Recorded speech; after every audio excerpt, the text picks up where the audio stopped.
하나님 말씀 보겠습니다. 사무엘상 26장 1절부터입니다.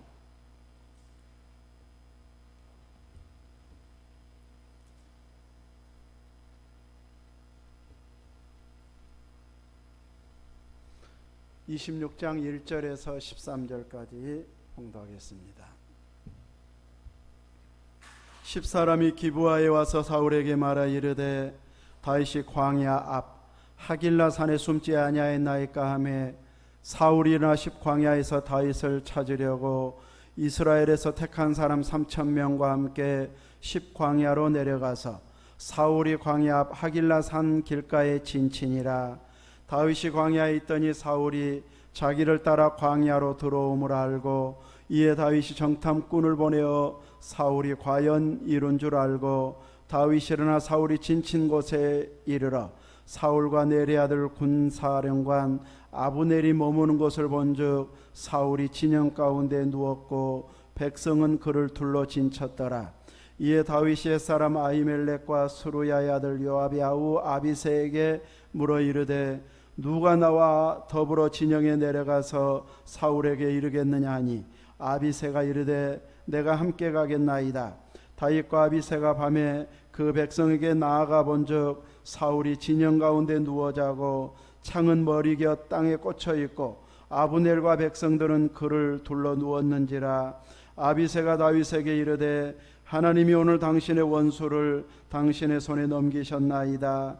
그러므로 청하오니 내가 창으로 그를 찔러서 단번에 땅에 꽂게 하소서. 내가 그를 2번 찌를 것이 없으리이다 하니 다윗이 아비새에게 이르되 죽이지 말라. 누구든지 손을 들어 여호와의 기름 부음 받은 자를 치면 죄가 없겠느냐 하고 다윗이 또 이르되 여호와께서 살아 계심을 두고 맹세하노니 여호와께서 그를 치시리니 혹은 죽을 날이 이르거나 또는 전장에 나가서 망하리라. 내가 손을 들어 여호와의 기름 부음 받은 자를 치는 것을 여호와께서 금하시나니 너는 그의 머리 곁에 있는 창과 물병만 가지고 가자 하고 다윗이 사울의 머리 곁에서 창과 물병을 가지고 떠나가되 아무도 보거나 눈치채지 못하고 깨어있는 사람도 없었으니 이는 여호와께서 그들을 깊이 잠들게 하셨으므로 그들이 다 잠들어 있었기 때문이었더라. 이에 다윗이 건너편으로 가서 멀리 산 꼭대기에 서니 거리가 멀더라. 아멘.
사무엘상 26장 1절에서 3절 말씀에 의지해서 이 대장부 신앙 이런 제목으로 오늘 우리의 은혜를 사모하도록 하겠습니다. 사울 왕이 왕의 군대를 이끌고 다윗을 죽이겠다고 쫓고 있는 상황에서 도망 다니면서 이제 이 다윗은 제사장을 찾아갔었는데 그 제사장들이 사울 왕에게 다윗이 자기에게 왔다는 것을 안 알려주고 이렇게 다윗과 동조했다 해서 85명의 제사장을 신고했던 도액에게 죽이라고 사울 왕이 명령을 내립니다. 그래서 다윗을 잠시 숨겨줬다고 하는 이유 때문에 제사장들이 한꺼번에 85명이나 죽는 이런 일이 사울 왕을 통해서 벌어지게 됩니다. 그러니 다윗을 죽이겠다고 하는 그 중심 마음이 얼마나 확고한지를 보여주고 있는 이런 모습이라고 할 수 있습니다.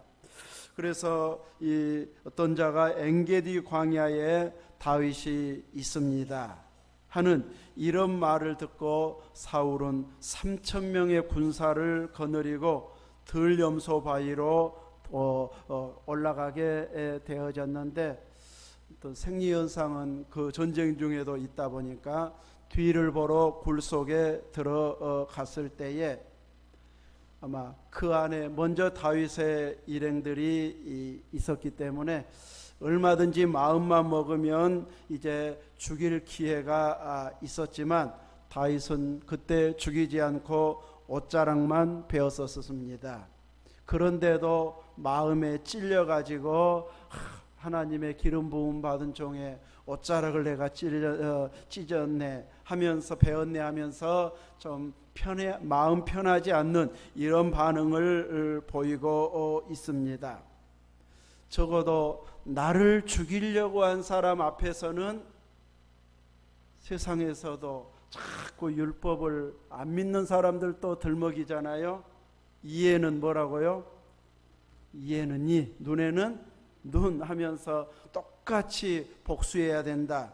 안 믿는 사람도 그 말은 또 하고 있을 정도입니다. 이렇게 그런데 다윗은 자기를 죽이겠다고 하고 또 못 죽이니까 분풀이로 제사장까지 죽이는 그런 사울에게 긍휼을 베풀었고 살려주었고 옷자락만 벤 것 가지고도 마음에 찔려 할 만큼 영적으로 민감해 있는 모습이 다윗의 모습입니다. 결코 소심해서가 아니고 그만큼 하나님을 두려워하는 마음, 하나님께서 알아서 처리하실 일이지 내가 할 일은 아니다, 이런 믿음 때문에 본인이 죽이려고 하지는 않습니다. 오늘 본문에도 또다시 이제 사울 왕이 이제 다윗을 쫓아오고 있는 장면인데 하길라 산에 숨어 있다는 것을 10사람들이 고발하게 되어집니다. 다윗이 거기 숨어 있습니다 하니까 또 이제 이곳까지 왕이 또 군대 3,000명을 거느리고 광야로 다윗 잡겠다고 쫓아오고 있습니다. 다윗이 이제 먼저 가 있었기 때문에 이제 이 3,000명이 한꺼번에 몰려오면 지금 어디로 와 있고 어디에 주둔하고 있다는 것을 훤히 내려다보고 있었을 것입니다. 이제 이 왕궁에 가까운 것도 아니고 광야까지 쫓아왔으니까 군사들도 사울 왕도 다 피곤한 그런 상황에 있었을 터인데 그 사울의 진영을 내려다보면서 다윗이 나와 함께 사울의 진영에 내려갈 사람이 누군가 하고 물었을 때 이제 여러 장수들 중에 아비새가 자기가 함께 가겠다 해서 다윗과 아비새가 사울의 진영에 들어가게 되어집니다. 자기와 함께한 수백 명의 군사들과 같이 이렇게 움직이다 보면 그 소리 때문에 금방 탈로가 내고 그러면 3,000명의 이런 군사들과 맞서 싸운다면 이제 피해가 엄청나게 크게 될 것입니다.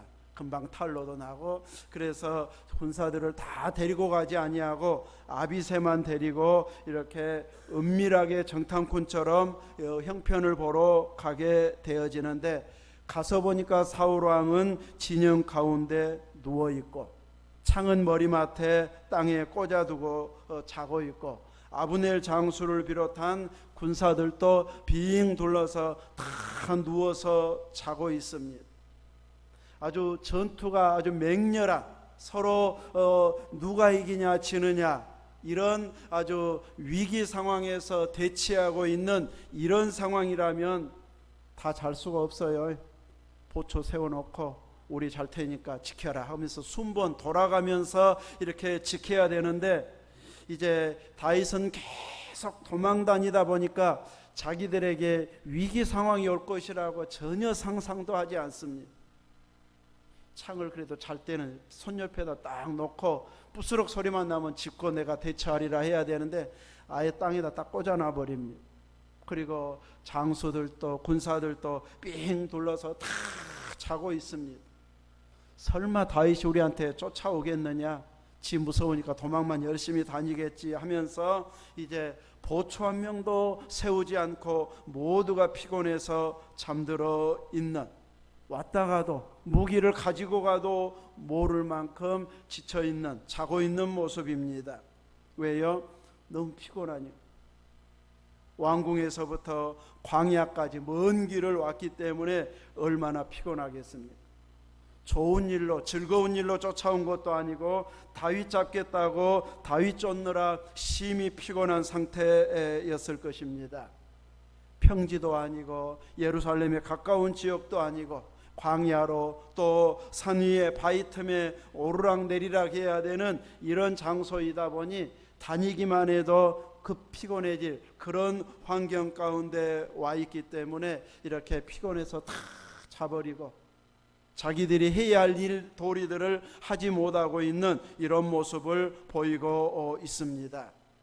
주어진 일에 충성하다가, 주어진 일에 열심히 헌신하고 일하다가 피곤해야 하는 모습은 비록 피곤할지라도 귀한 모습입니다. 뿌듯한 모습입니다. 그래서 그 열심히 일하고 피곤한 몸을 이끌고 먹고 씻고 쉬고 자면 그 쉬는 시간은 피곤을 다 풀리게 하는 쉼의 시간이 되어질 것입니다. 그러나 주님이 기뻐하지 않는 일에 너무 열심히 해가지고 피곤해 지쳐있는 모습이라면 그 모습은 주님이 기뻐할 만한 모습은 결코 아닐 것입니다. 얼마나 피곤한지 자기들 죽였어도 모를 만큼 골아 떨어져 있는 이런 모습은 군인다운 모습도 아니고 대장부다운 모습도 아님을 보여주고 있습니다. 이렇게 왕을 모시고 있는 자로서는 합당치 않은 이런 모습이라고 할 수 있는데, 이런 피곤함은 주님이 결코 기뻐할 만한 피곤함이 아닙니다. 여러분도 피곤하십니까? 주님이 기뻐할 만한 피곤입니까? 우리는 우리의 왕이신 예수님을 모시고 살아가는 주님의 지체들입니다.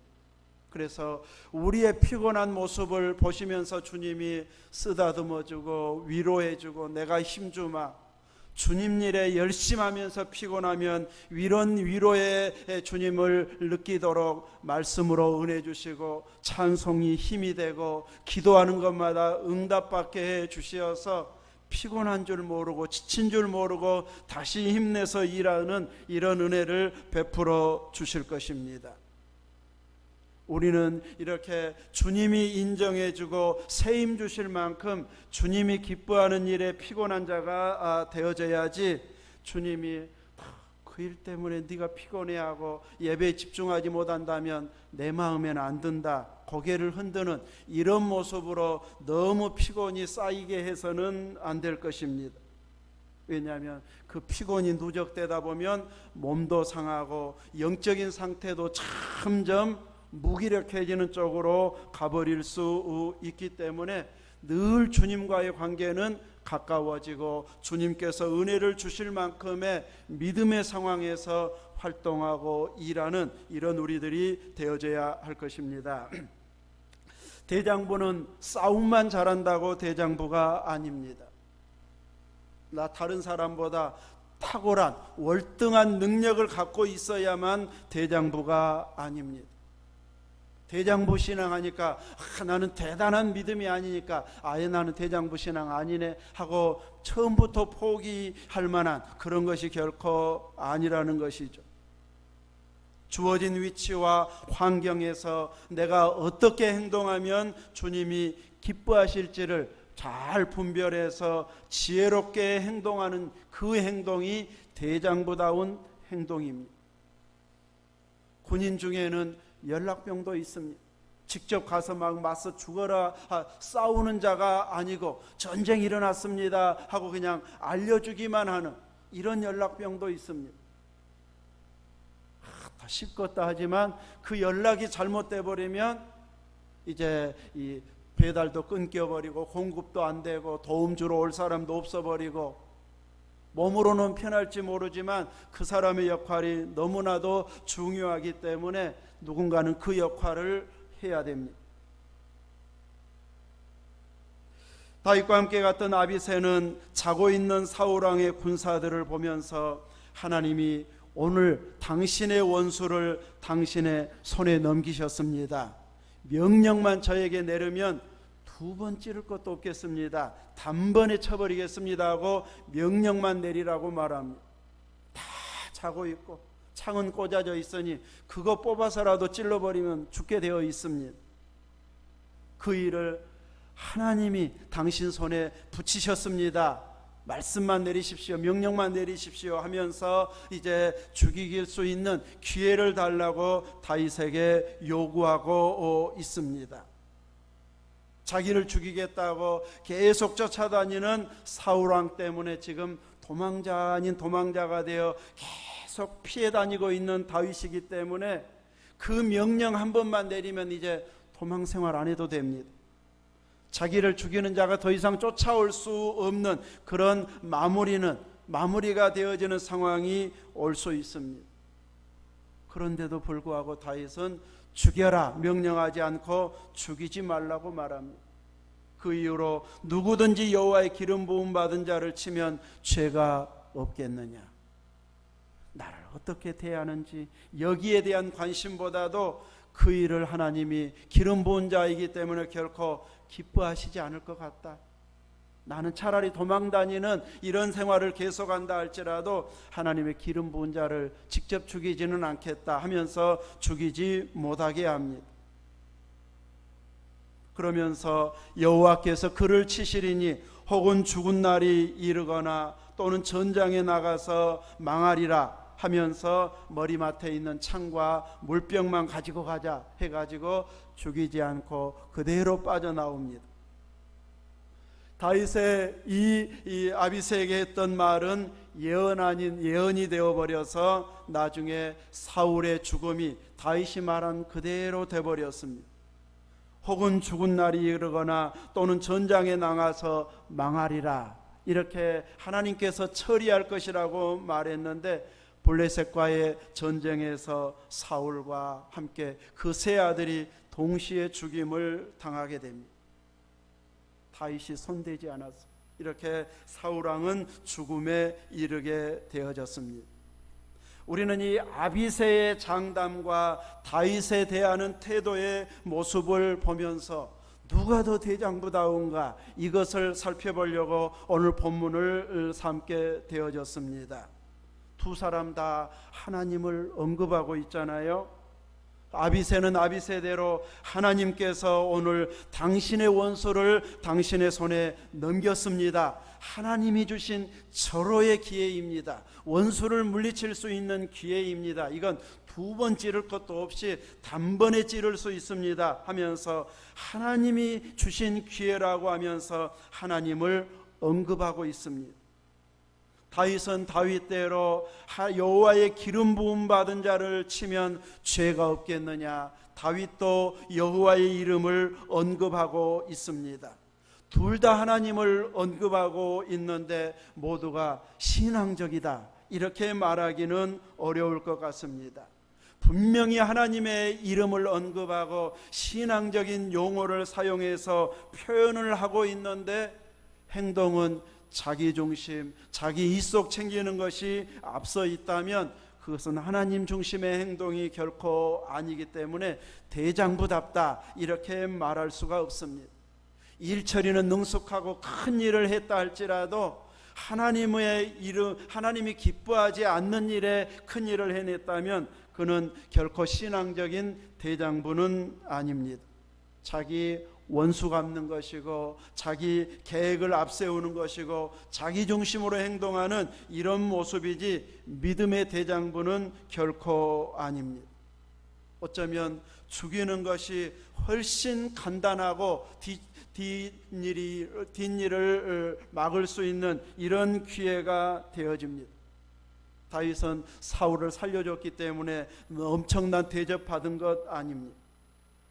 다윗은 이러다가 나 결국에는 잡혀 죽겠다 싶으니까 아예 이방 땅으로 블레셋 땅으로 도망가서 이제 사울이 쳐들어올 수 없게 가버리게 됩니다. 그러야 이렇게 도망갈지라도 그래도 하나님의 기름 부은 자를 죽이지 않겠다고 보류하고 자기 손을 대지 않는 것, 이것이 너무나도 소심해 보이고 대장부답지 못한 행동처럼 보여지지만 하나님은 하나님을 의식하고 행동하는 그 다윗을 사랑하시고 함께해 주시고 대장부답게 인정해 주시는 것을 보여주고 있습니다. 일처리를 쉽게 해버리는 것이 결코 최선의 일은 아닌 것을 보여주고 있습니다. 쉽게 처리하기보다는 매사에 주님이 원하는 일인가, 주님이 기뻐할 만한 일인가, 그것을 묻는 것이 대장부다운 행동이지 단번에 일 처리를 완수해버리는 것이 꼭 주님이 기뻐하는 것은 아닙니다. 다윗의 아들 압살롬은 주님의 뜻을 묻기보다는 단번에 자기 동생의 원수를 갚기 위해서 인간적인 방법을 동원했습니다.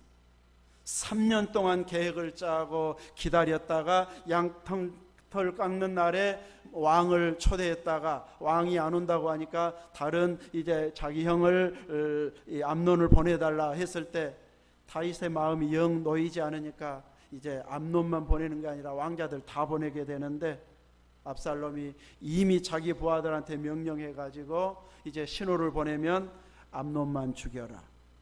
자기 손으로 원수를 갚고 자기 손으로 복수하는 그 모습이 막 대장부다운 것처럼 보여지지만 그 일로 인해서 그는 그 자신의 유능함을 발휘하지 못하고 오히려 묻히는 계기가 되어버립니다.